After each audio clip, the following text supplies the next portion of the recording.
नमस्कार दोस्तों। आज हम एक नई कहानी सुनेंगे जिसका शीर्षक है सुहागन। रेनू की आवाज़ में। क्षण भर में इतना बड़ा हादसा हो जाएगा प्रिया को पता ना था। 2 घंटे पहले ही तो प्रवीण ने रात का खाना खाया था। फिर वह बिछावन पर ही पर्स और कागज़ कलम लेकर बैठ गया था। उसने प्रिया से कहा था कि वह और पुन्नू सो जाएं। उसे कुछ हिसाब किताब लिखना है, उसके बाद ही वह सोएगा।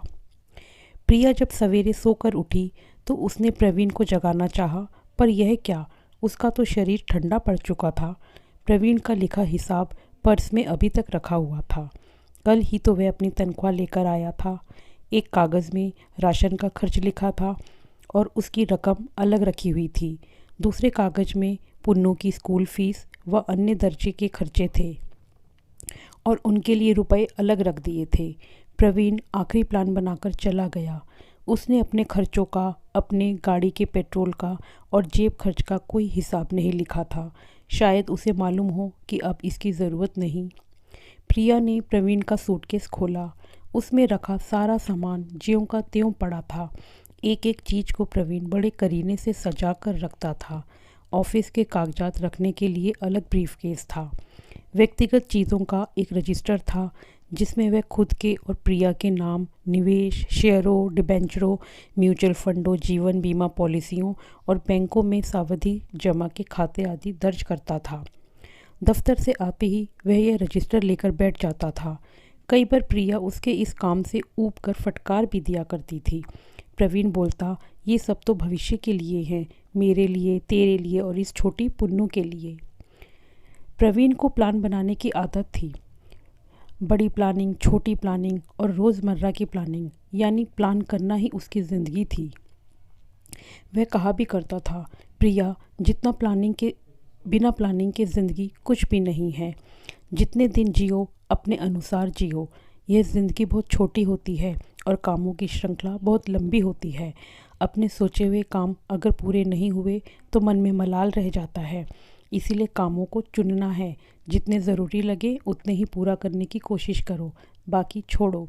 वे तुम्हारे नहीं हैं, वे बस मोह है। इस मोह को त्यागना है। सचमुच तुमने मोह त्याग दिया प्रवीण, अनायास प्रिया के मुख से निकला। तुमने प्लान किया मुझे अकेली छोड़ने का। ऐसा स्वार्थी तुम्हारा प्लान निकला। तुमने सिर्फ अपना प्लान किया, मेरी ज़िंदगी की भी प्लानिंग करके जाते। अपने पर्स को दफ्तर से आते ही प्रवीण इसी सूटकेस में रख दिया करता था। सूटकेस खोलते ही प्रिया को वह पर्स मिल गया।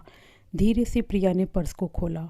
एक रंगीन पासपोर्ट साइज़ में प्रवीण का आइडेंटिटी कार्ड देखते ही उसकी आंखों से आंसू छलक आए। कहते हैं कि जीवन मरण प्रकृति के हाथ है, आदमी चाह कर भी कुछ नहीं कर सकता।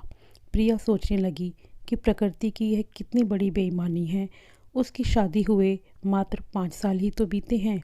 एक स्वयंवरा की तरह उसने प्रवीण के गले में वरमाला डाली थी। स्त्री पुरुष का संबंध क्या इतना क्षणिक होता है? अभी उसने ज़िंदगी देखी ही क्या है? क्यों प्रकृति ने उसका सुख चैन छीन लिया? उसका कसूर ही क्या है? इस जन्म में तो नहीं तो क्या सचमुच कुछ जन्म और भी होते हैं? क्या किसी पूर्व जन्म का उसका किया कोई पाप है? लोग तो यही कहते हैं। प्रिया के मम्मी पापा ने उसे समझाया, बेटी, पाप धर्म कुछ भी नहीं है। कौन कहता है कि तुम्हें किसी पाप का फल मिला है? बेटी, इस दुनिया में किसी को फूल मिलते हैं तो किसी को कांटे। जिसके हिस्से कांटे आते हैं वह संघर्षशील बन जाता है। जीवन तो एक संघर्ष है, इसको सहज रूप में लेना चाहिए। जो होना था वह तो हो गया। हिम्मत से काम लो, उठो, अपने को सहज बनाओ। कैसे सहज कर ले अपने को प्रिया? यह दुख क्या एक दिन का है जो सुबह होते ही दूर हो जाएगा अथवा किसी दवा द्वारा छुटकारा मिल जाएगा? क्या वैधव्य से भी बड़ा कोई दुख होता है एक स्त्री के लिए? एक विधवा का क्या स्थान होता है इस समाज में, वह खूब जानती है। प्रिया को अच्छी तरह याद है, गांव में उसके दूर के एक रिश्ते की भाभी हुआ करती थी जो बाल विधवा थीं। लोगों ने उनका सिर मुंडवा दिया था। एक सादा धोती पहना करती थी वे। अपने अंधेरे कमरे से गांव के मंदिर तक का ही था उनका संसार। शादी विवाह के शुभ अवसर पर उनकी उपस्थिति की मनाही थी। उनकी छाया तक से लोग दूर भागते थे। प्रिया भी अब एक विधवा है। पति के दाह संस्कार के दिन सास ने उसके हाथों की चूड़ियाँ तोड़कर पानी में फेंक दी थी। बिंदी और माथे का सिंदूर धुल गया। वह सुहागन नहीं रही। लोग उससे घृणा करेंगे। घर से और समाज से कट कर रह जाएगी वह। अब तो यही उसका हर्ष है। क्या वह इस स्थिति को स्वीकार कर ले? नहीं, यह एक बुज़दिली होगी। वह नए ज़माने की लड़की है। वह दुनिया का सामना करेगी। वह गांव की निरीह भाभी नहीं बनेगी। ज़िंदगी में एक हादसा ही नहीं आता, और भी आ सकते हैं, पहले से भी बड़े। तो क्या वह ज़िंदगी इसी तरह हारती रहेगी? नहीं, कदापि नहीं। प्रिया ने पर्स को मोड़कर ज्यों का त्यों रख दिया। अनायास उसका हाथ सूटकेस की पॉकेट में चला गया। इस पॉकेट में प्रवीण द्वारा लाई गई एक चूड़ी रखी थी, जो कुछ दिनों पहले वह प्रिया के लिए लाया था। लेकिन अब वह इन चूड़ियों का क्या करेगी? किसके लिए पहनेगी अब? कौन देखने वाला है इन्हें? जो चाव से लेकर आया था वही नहीं रहा। ये सब चीज़ें तो सुहागनों के लिए होती हैं ना। वह तो अब सुहागन भी नहीं रही। उसकी आंखों से फिर आंसू टपकने लगे। कुछ देर के लिए वह निष्क्रिय हो गई। घर का सामान आदि जब भी कभी वह देखने लगती तो ऐसा ही होता है। घर में उलट पलट करने की आदत उसकी पुरानी है। प्रवीण बार बार कहा करता था, यह क्या तुम घर की चीज़ों की उठापटक में लगी रहती हो? क्या तुम्हें और कोई काम नहीं? क्यों नहीं तुम अपनी पढ़ाई फिर से शुरू करती हो? मैं इस बार पटना जाकर तुम्हारे नए कोर्स की सारी किताबें ला देता हूँ। प्रवीण फिर पटना नहीं जा पाया और प्रिया की पढ़ाई अधूरी ही रह गई। वह एमए नहीं कर पाई। अब तो और भी कुछ करने का उसका मन नहीं करता। पुन्नू को स्कूल पहुंचाने का काम आया कर देती है। स्कूल का रिक्शा दोपहर में पुन्नू को घर पहुंचा आता। पुन्नू स्कूल से आती है तो कुछ देर के लिए उसके साथ उसका मन बहल जाता, लेकिन पुन्नू के बार बार पूछने पर कि उसके पापा कब तक आएंगे, वह कुछ भी जवाब नहीं दे पाती। प्रवीण के मृत शरीर को जब शमशान घाट ले जाया जा रहा था तो पुन्नू सवाल कर बैठी थी, क्यों पापा को इस तरह लिए जा रहे हैं? उत्तर में प्रिया बोली थी, तुम्हारे पापा की तबीयत रात से ख़राब है ना, उन्हें अस्पताल ले जाया जा रहा है, जल्द ही वे अच्छे होकर वापस आ जाएंगे। 1 महीना गुजर गया, लेकिन प्रिया पुन्नू के सवाल का जवाब नहीं दे पाई। पिछली शाम जब वह पुन्नू के साथ छत पर बैठी थी तब पुन्नू ने वही सवाल फिर किया था। अचानक प्रिया के मुख से निकल गया, वह देखो, सबसे बड़ा तारा जो तुम्हें दिखाई दे रहा है वही तुम्हारे पापा हैं। जब तुम्हें पापा की याद आए तब तुम इसी तारे को देखकर उन्हें पुकारना, वे सपने में तुमसे मिलने जरूर आएंगे। इस तरह कितने दिन प्रिया पुन्नू को ढांढस देती रहेगी। कभी कभी वह सोचती कि इस पहाड़ से ज़िंदगी को कैसे जी सकेगी। अब इस ज़िंदगी में रखा ही क्या है? किस सुख के लिए वह जिएगी? क्यों ना वह मर जाए, जहर खाकर अपनी जीवन लीला ख़त्म कर दे। यह 5 वर्ष की बेटी पुन्नू जो उसकी नज़रों के सामने आ जाती है, नहीं तो उसी दिन जिस दिन प्रवीण का हादसा हुआ वह भी अपना अंत कर लेती। पुन्नू के लिए ही तो उसको जीना होगा, चाहे जैसे भी हो, दुख से या सुख से, ताने सहकर या फिर लांछन सहकर। वह औरत है, एक विधवा, जिसे समाज बार बार ठुकराएगा, दुत्कारेगा। चल बेटी, यहाँ से अब चल। क्या करेगी यहाँ रहकर अब अकेली? प्रवीण की बीमा और भविष्य निधि आदि का सेटलमेंट तो घर से भी किया जा सकता है। वह मुझ पर छोड़ दे, मैं पटना से ही ये सब काम कर लूँगा। पापा ने उसे साथ ले जाने की जिद की थी। प्रिया ने उनकी बातों का कोई जवाब नहीं दिया था। वह सोच रही थी कि कितने दिन माँ और पापा उसे अपने साथ रख पाएंगे। 5 वर्ष, 10 वर्ष, फिर उसके बाद घर में उसके 2 छोटे भाई हैं। माना वे उसको बेहद प्यार करते हैं। भाइयों की शादियां होंगी। एक विधवा ननंद को भाभियां क्या सहज रूप में स्वीकार कर लेंगी? उसको उन लोगों के भरोसे ही तो जीना पड़ेगा। गांव की विधवा भाभी की तरह ही तो वह भी जिएगी। माँ ने भी उसको बहुत समझाया था कि तुम्हारे पापा ठीक ही कहते हैं बेटी, उनकी बातें मान ले और घर चल। हम समझेंगे कि हमारी बेटी कुंवारी ही है, हम अपनी दुलारी बेटी को पाल लेंगे।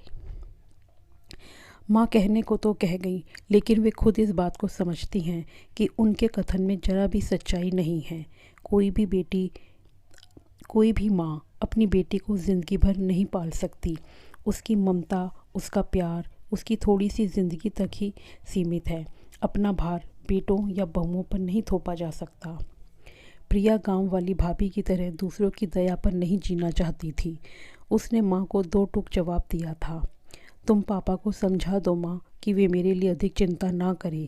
वे खुद ही कितने कमज़ोर हैं। इतनी सोच फिक्र करने से उनकी सेहत और भी ख़राब हो जाएगी। मैं अपना दुख सहन करना सीख लूँगी माँ। प्रिया का जवाब सुनकर माँ की आंखें छलछला उठी थी। फिर उन्होंने प्रिया से साथ चलने को नहीं कहा। प्रिया ने बिंदियों के पैकेट से एक छोटी सी बिंदी निकाली और ड्रेसिंग टेबल के सामने खड़ी होकर अपने माथे पर लगा ली। कुछ देर के लिए उसे लगा जैसे उसने कोई गुनाह किया हो। फिर उसने अपने मन को समझाया, वह काम वाली भाभी की तरह कभी नहीं बनेगी।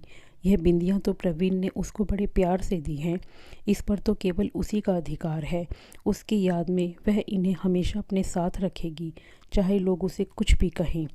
ये कड़वे सच की तरह हैं जिन्हें वह प्रवीण के लिए ज़िंदगी भर संजो कर रखेगी। बिंदी वाले पैकेट को उसने फिर वापस रख दिया। अचानक उसकी नज़र प्रवीण की कंपनी के प्रबंध निदेशक द्वारा भेजे गए उस लिफाफे पर पड़ी जो एक दिन पहले ही उसे मिला था। लिफाफा खोलकर उसने पत्र निकाला और पढ़ने लगी। प्रबंध निदेशक ने लिखा था, प्रवीण के असमय निधन से कंपनी के हम सभी लोग दुख से स्तंभ रह गए हैं। आप पर क्या गुजरती होगी इसे हम अच्छी तरह समझते हैं। हम आपसे अनुरोध करते हैं कि प्रवीण की जगह लेकर आप कंपनी की सेवा में आ जाएं। आपका समय भी कट जाएगा और हमें खुशी होगी कि हम अपने पूर्व कर्मचारी के परिवार के लिए कुछ कर सकें। प्रिया कुछ क्षण सोचती रही और फिर उसने फैसला ले लिया कि वह नौकरी जरूर ज्वाइन करेगी। बिना देर किए उसने सूटकेस से साड़ी निकाली और ड्रेसिंग टेबल के सामने आकर खड़ी हो गई। साउथ सिल्क की साड़ी में वह बहुत खूबसूरत दिख रही थी। जैसे ही उसने माथे पर बिंदी लगाई, उसे लगा जैसे गहरे अंधेरे के बाद उजाला हो गया हो। प्रवीण का दफ्तर वाला बैग उसने अपने हाथ में उठाया और माँ को कहा, माँ, पापा से कह देना मैं उनके साथ नहीं जा सकती। मैंने अपना रास्ता चुन लिया है। मैं प्रवीण की कंपनी ज्वाइन कर रही हूँ। माँ प्रिया को एकटक देखती रहीं, उसके माथे की बिंदी और चेहरे के तेज भाव को। प्रिया का वह एक दूसरा ही रूप था जिसे देखकर माँ के मन में कुतूहल के साथ एक अज्ञात भय पैदा हो गया। पता नहीं यह लड़की क्या करेगी। घर बाहर किस प्रकार रहना चाहिए इसे मालूम नहीं। कुदरत ने उससे शानो शौकत, खान पान, रहन सहन और सामान्य ढंग से जीने का हक छीन लिया है। क्या वह नहीं जानती? कुदरत ने ही तो उसके साथ खिलवाड़ किया है। तब सच को छिपाने से क्या फ़ायदा? अपने धर्म और परिवार का ख्याल रखना पड़ेगा। आने दो, आज समझाऊंगी मैं उसे एक विधवा को कैसे रहना है और कैसे जीना है। शाम को प्रिया जैसे ही अपने दफ्तर से लौटकर आई, माँ ने उसे अपने पास बैठा लिया। प्रिया बहुत खुश थी। माँ ने उससे कहा कि दफ्तर का माहौल उसके माकूल है। एमडी से लेकर जीएम, अन्य अधिकारी तथा स्टाफ के सभी सदस्यों से उसको आदर मिला। प्रवीण कंपनी के ईजीएम के पद पर था। वही जगह प्रिया को भी मिली। दफ्तर में एक एजीएम का एक और पद है जिस पर फ़िलहाल मुंबई से सतीश ने ज्वाइन किया है। सतीश और प्रवीण ने एक ही दिन नागपुर में कंपनी में ज्वाइन किया था। सतीश से नागपुर में ही प्रिया की मुलाकात हुई थी। एक बार प्रवीण ने अपने घर उसे खाने पर बुलाया था, फिर उसका ट्रांसफ़र मुंबई हो गया। आज दफ्तर में उससे भेंट होने पर पुरानी याद ताज़ा हो गई। उसने प्रवीण की मृत्यु पर काफ़ी अफसोस प्रकट करते हुए कहा, भाभी आप इस दफ्तर में आ गई, अच्छा हुआ। यह सब तो ठीक है बेटी, कंपनी ज्वाइन कर ली, मैं मना नहीं कर रही, लेकिन तुम इस तरह मत रहो कि लोग तुम पर उंगली उठाएं। तुम्हें रंगीन कपड़े बिंदी छोड़कर सादे ढंग से जीना होगा। माँ ने जैसे अपना हुक्म जारी कर दिया। माँ ऐसा ना कहो, मैं एक विधवा की तरह नहीं जी सकती। मेरा दम घुट जाएगा, मेरी पुन्नू मर जाएगी। मुझे इन खोखले बंधनों से उबरने दो माँ। मैं अपनी ज़िंदगी को अपनी बेटी के साथ भरपूर जीना चाहती हूँ। मुझे बल दो माँ कि मैं इन बुरे रीति रिवाजों का खुलकर सामना कर सकूँ। प्रिया ने अपना साहस दिखाया। यह कैसे होगा बेटा, मैं मान भी जाऊँ, लेकिन तुम्हारे पापा, अपना धर्म, यह समाज हमें सुख चैन से नहीं रहने देगा। उसकी चिंता तुम मत करो माँ, हमें ढंग से जीने का पूरा अधिकार है। जो धर्म हमें अपने पद से डिगा दे उसे हम नहीं मानते, और ये समाज जो खुद कुरीतियों के दलदल में फंसा हुआ है उसकी हम क्यों सुने। हम जैसा करेंगे समाज वैसा ही बनेगा। माँ ने फिर कुछ जवाब नहीं दिया। शायद प्रिया की बातों का उन पर अनुकूल असर हुआ। वे समझने लगी कि ज़माना अब बदल गया है, नए विचारों का साथ देने में ही अब भलाई है। वक्त के साथ पुराने पत्ते झड़ते गए और उसकी जगह नए पत्ते मुस्कुराने लगे। प्रिया के भीतर भी नई नई कोंपलें उगाईं। दफ्तर में प्रिया का मन लगने लगा। वहाँ काम करने वाले सभी कर्मियों से उसकी दोस्ती बढ़ती गई, खासकर सतीश से। एक दिन सतीश को उसने अपने घर बुलाकर माँ से भी मिलाया। माँ ने उत्सुकतावश पूछ ही लिया कि वह कहाँ का रहने वाला है, उसके घर में और कौन कौन है तथा वह किस बिरादरी का है। सतीश ने स्पष्ट शब्दों में माँ को समझाया कि वह रांची के आदिवासी परिवार से है। उसके घर में माता पिता और 2 शादीशुदा बहनें हैं। वैसे हम खांटी हिंदू हैं, लेकिन किसी दकियानूस धर्म या नीति से बंधे नहीं हैं। हमारा परिवार एक उन्मुक्त परिवार है। उसमें दुनिया की सभी जातियाँ और धर्म समाहित हैं। इंसानियत ही हमारी जाति है और वही हमारा धर्म है। बेटा, यह सुनने में अच्छा लगता है, लेकिन हमारा समाज और धर्म इसकी इजाज़त नहीं देते। हम इनसे बंधे हैं, अपने मन से कुछ नहीं कर सकते। माँ जी, आप लोगों को कुछ नहीं करना, करने वाले तो हम लोग हैं ही। आप बुज़ुर्ग लोग बस स्वीकारते जाइए, समाज और धर्म में बदलाव अपने आप आ जाएगा। ठीक है बेटा। माँ जी, आपने स्वीकार कर लिया, फ़िलहाल बस इतना ही काफ़ी है, सतीश बोलकर जैसे निश्चिंत हो गया। एक दिन आखिर सतीश ने प्रिया के सामने शादी का प्रस्ताव रख ही दिया। इस पर प्रिया ने कहा, मेरे साथ मेरी 5 वर्ष की बेटी पुन्नू भी है। सतीश, क्या तुम उसे स्वीकार करोगे? ऐसा क्यों बोलती हो? पुन्नू तुम्हारी बेटी है तो वह मेरी बेटी भी है। हमारे लिए एक बच्चा काफ़ी है, अब और की हमें ज़रूरत नहीं। मुझ जैसी एक बच्ची की माँ और विधवा औरत से तुम शादी के लिए तैयार हो गए सतीश, यह तुम्हारा बड़प्पन है। अरे, तुम्हारी तुलना में मेरा बड़प्पन कोई अर्थ नहीं रखता प्रिया। तुम जैसी उच्च खानदान की लड़की एक आदिवासी से संबंध करने को तैयार हो गई, इस पर आज ही नहीं आने वाली पीढ़ी भी नाश करेगी। धर्म, समाज और जातिवाद की कुरीतियों पर तुमने जो कुठाराघात करने का साहस किया है वह प्रशंसनीय है। आखिर दोनों की सहमति मिल गई और एक दिन दफ्तर के सहकर्मियों के साथ दोनों ने कोर्ट में शादी कर ली। माँ ने जाना तो प्रिया से बस इतना ही कहा कि मैं तो मान गई, लेकिन तुम्हारे पापा बर्दाश्त नहीं करेंगे और धर्म समाज से तुम्हें ज़िंदगी भर लड़ना पड़ेगा। प्रिया ने माँ को साथ रहने के लिए मना लिया। सोचा, माँ साथ रहेंगी तो पापा ज़रूर आएंगे और किसी भी तरह उन्हें वह मना ही लेगी। यह सोचकर प्रिया के भीतर एक खुशी की लहर दौड़ गई। प्रिया ने अपने ऊपर लगने वाले विधवा के ठप्पे का अंत कर दिया। कोई अब उसको विधवा नहीं कह सकता, वह सदा सुहागन रहेगी। अब उसकी ओर कोई उंगली नहीं उठा सकेगा। तो दोस्तों, ये थी हमारी कहानी सुहागन। आशा करती हूँ आपको ये कहानी पसंद आई होगी। इसे लाइक कीजिए, शेयर कीजिए और सब्सक्राइब कीजिए। धन्यवाद।